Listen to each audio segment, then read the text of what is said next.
इंद्रभूषण जी, आपके पास भी इनपुट्स होगा। कल की जो घटना है उसको लेकर के जमुई में क्या रिएक्शन है? और दूसरा मैं आपसे पूछूंगा कि गया में तो उम्मीदवार कुमार सर्वजीत पासवान है और चिराग पासवान की मां को गाली दिया जा रहा है। आप क्या देख पा रहे हैं कि इन दो जगहों पर इस तरह का विजुअल खास तौर पर सोशल मीडिया में फैलाया जा रहा है और उसमें लिखा जा रहा है कि देखो अभी आरजेडी का शासन आया नहीं है, उससे पहले किस तरह की गाली इन लोगों ने देना शुरू कर दिया है। इस तरह का लिखा हुआ विजुअल वायरल हो रहा है। मैं कहता हूं कि चुनाव से पहले निश्चित तौर पर आरजेडी के विरोधी सक्रिय होंगे, फैलाने की कोशिश करेंगे, लेकिन अगर उन्हें सफलता मिल गई तो आरजेडी को करारा नुकसान पहुंच सकता है। क्या कहते हैं आप? देखिए, निश्चित तौर पे जो व्यक्ति वो दौर 90 से 2005 का दौर नहीं देखा है, जो 2002 जो 2005 के बाद के हैं और जो वोटर हैं, उन लोगों को वो लोग समझाने का प्रयास कर रहे हैं कि आप लोग वो दौर नहीं देखे हैं।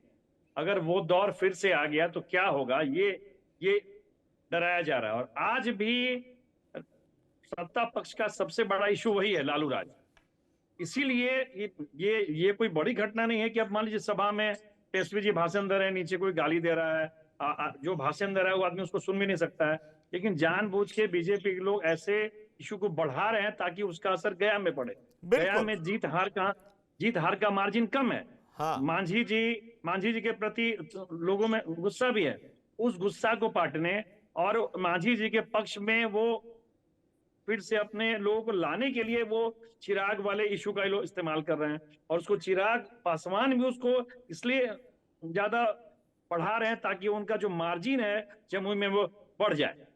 बढ़ जाए। मैं वही कह रहा हूं कि पॉलिटिकल रंग जरूर देने की कोशिश करेंगे, क्योंकि चिराग का स्टेटमेंट आया है कि मेरे सामने तेजस्वी के परिवार को कोई गाली देता तो मैं मुंह तोड़ जवाब देता। इसलिए अरे मैं भाई, तो कह रहा हूं कि जी। तेजस्वी सुन कहाँ रहा है? मान लीजिए कि नीचे में कोई गाली दे रहा है, आप जनसभा में अभी जाते होंगे, हम भी जाते हैं, इतना इतना गैदरिंग, इतना हल्ला रहता है कि जो मंच पर है वो नीचे वाला का सुन कहाँ रहा है। लेकिन ठीक है, अब वो तो गाली दे रहा है तो हम, मेरे लिए वो इशू है। और तेजस्वी के लिए के साथ दिक्कत है कि वो भी अगर इसको अगर बात करके इसको कंडेम करते कि नहीं उन्होंने गलत कहा है, नहीं कहना चाहिए था, वो भी उससे पीछे हट रहे हैं कि हमने सुना ही नहीं है, तो कहीं ना कहीं तो वो भी इशू बनाने में सहयोग कर रहे हैं। बिल्कुल। चलिए, अब हम आते हैं औरंगाबाद और गया में।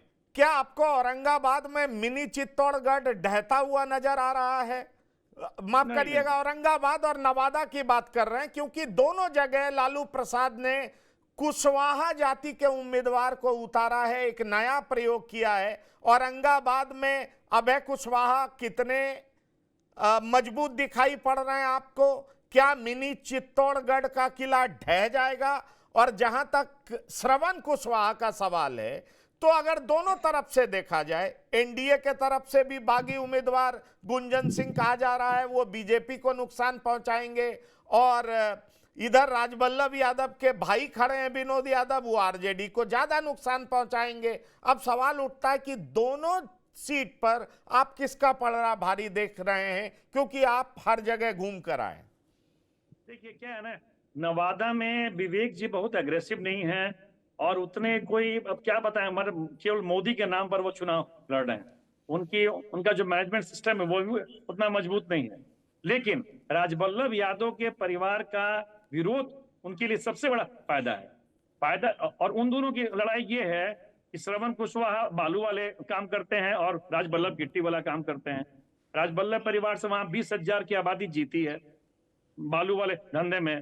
तो राजबल्लभ जी ये अपने यादव वोटरों में ये मैसेज फैलाने में काफी हद तक सफल रहे हैं कि अगर श्रवण कुशवाहा जीत गए तो ये जो यादवों का जो वर्चस्व है, जो यादवों का धंधा है, यादवों की राजनीति है, वो पूरी प्रभावित होगी। ऐसे में मेरा मानना है कि श्रवण जी वहां पीछे हैं। औरंगाबाद की हम बात करें तो औरंगाबाद में सुशील जी या उनके फादर का जो इमेज है, आपको जान के आश्चर्य होगा कि सुशील जी को वहां जो पठान मुस्लिम है वो भी पोल करते हैं, उनके फादर को भी पोल करते थे। सुशील जी का जो मैनेजमेंट है वो अद्भुत है। सुशील जी वहां नक्सलियों के साथ भी रहते हैं, सालों भर साथ रहते हैं। तो सुशील जी के मैनेजमेंट के आगे अभी अभय जी का मैनेजमेंट कमजोर है। हालांकि अभय जी बैकवर्ड फॉरवर्ड करने की पूरी कोशिश कर रहे हैं, लेकिन अभी तक होता नहीं दिख रहा है। तो मेरा मानना है कि औरंगाबाद और नवादा एनडीए के लिए बनस्पत जमुई और गया सेफ है, बहुत सेफ है।